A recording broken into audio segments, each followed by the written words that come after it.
Boshqa bir oyatda va ma xalaqtul jinna val insa illa liya'budun. Men jinlarni va insonlarni faqat mengagina ibodat qilish uchun yaratdim.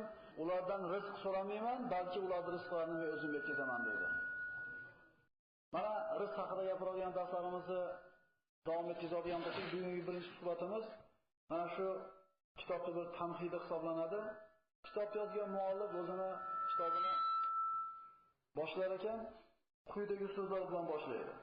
Men bu kitobimni yalqonlikka zo'r berib qo'ygan, mehnat qilishlikni xohlamaydigan, hech qanday bir rizqini kelishiga sababni qilmasdan tark qilib yotib olib, yana yetishmovchilikdan, farzandi ko'pligidan, kambag'allikdan shikoyat qilayotgan kishilar uchun qaratib yozilgan emas.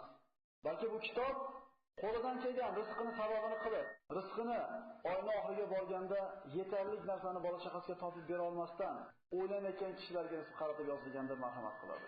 Ya'ni bu kitob mehnat qilib, lekin oyning oxiriga borganda yetarli darajada qo'lda bir maosh topa olmayotgan kishilarga nisbatan qaratilgan. Kishilarda shunday bir noto'g'ri tushuncha o'lchovlar paydo bo'lib qolganki, rizqi kengmi? Demak Alloh yaxshi ko'radi. Qo'li kaltami? Demak Allohga yoqmagan joyi bor. Mana shu tushunchalar, mana shu o'lchovlar tuzalgandan keyin